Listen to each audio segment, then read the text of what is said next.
Pretty cool 3D printer you got here.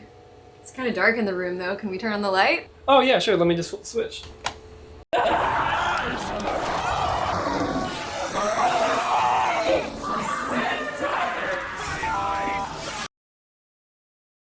Hi, I'm Alterius. Welcome to Designer's Mind. I have a simple problem, but I think the solution will show us something valuable about iterative design and how you can achieve something really complex if you keep things simple. I have a light bulb above my 3D printer, which I use for making time lapses, but it doesn't have a lampshade over it, so it's always blinding me whenever I look up at it. So I designed a simple lampshade. Then I modified that to make it a little bit more complex. Then modified it again, and did it again. Now I have a beautiful complex lampshade, which I think is pretty stunning. Here's how I did it.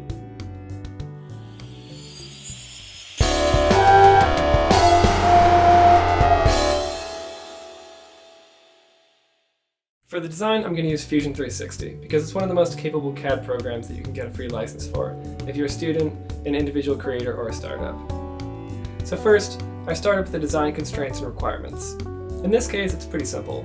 The lampshade has to fit a standard bulb with enough room for your fingers to tighten it, and it has to have a collar that can fit snugly around the bulb so it doesn't wiggle around. I also wanted to print quickly and be translucent, so it needs to be pretty thin. For the basic shape, I just did a sketch of the cross-section profile and used a revolve. There are other ways you could do this, like revolving a solid shape and then using shell, but this has fewer timeline steps and it gives you more control of the final shape. You could also just leave it solid and let the slicer hollow it out, but I want more control over how thick it is. To make sure the bulb would fit with enough room for your fingers, I used an image of the bulb that I got from an online seller, and I inserted that into Fusion as a canvas. I don't know why they're called canvases because you don't paint on them or anything, but whatever. As you can see, I calibrate the canvas based on a measurement that I took with some calipers. I think it's best to save important dimensions like this as a parameter. That way you can attach important metadata, like comments and a variable name. And that way you can remember what the dimension means and how and when you should use it instead of it just being an arbitrary number. I used the canvas to make a sketch with some measurements that I took, and used that to extrapolate some more measurements that would have been pretty tough to measure directly. And since I already calibrated the canvas, I'm pretty confident that those dimensions are accurate enough for our purposes. Then I used that sketch to design a collar that would fit tightly around the bottom of the bulb. The important thing is that I created a parameter called collar offset. I can use this parameter to adjust the fit to get it just right, not too tight and not too loose. Here we see the power of 3D printing and iteration. Instead of just printing the entire lampshade and then checking the fit, I sliced off just the collar portion. That way I can print it in just a few minutes. With the offset parameter, I made a selection of a few collars with slightly different dimensions. Then, I found the one with the best fit and set the offset to that. That way I didn't waste any time or filament on failed designs. Then, I used the canvas to make sure the bulb would fit in the lampshade and have enough room for your fingers. And that's it for the design. Now we just send it to the printer and we'll get a perfect print. Right?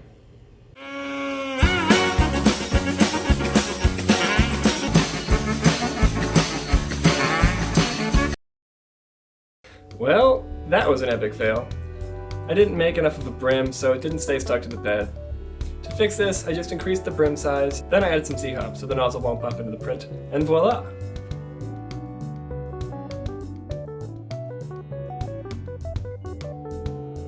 So now we have a basic design that we know will fit properly, and because we use parameters, we can easily modify it to make it more interesting without losing any of the important dimensions. For this one, I first modified the sketch to give it sort of a trumpet bell shape.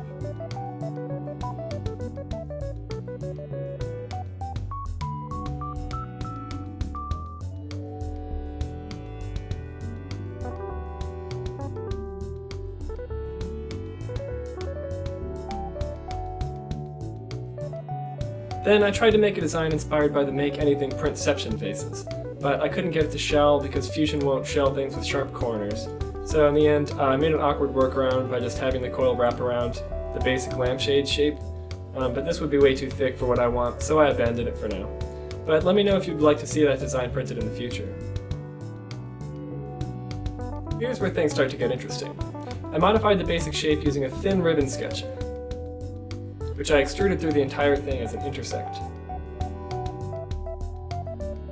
Then I used a circular pattern feature to repeat these around the central axis.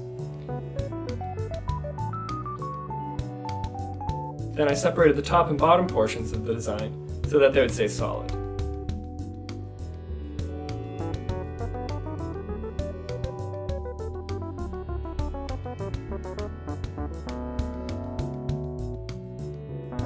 I think this one came out really beautiful, but I think it still lacks depth, because it's the same thickness throughout.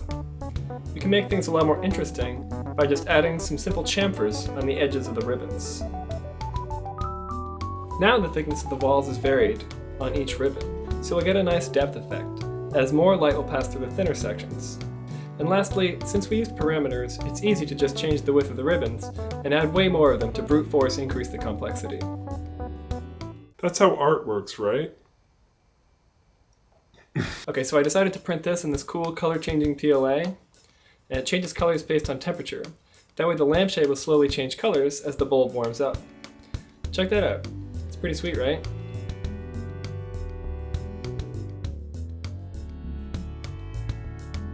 By the way, this is PLA, so I would suggest using this only with LED bulbs, not incandescent.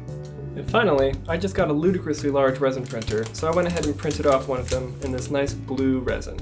For a bonus, it's also UV fluorescent, so the small amount of UV the bulb gives off makes it have this nice eerie blue glow.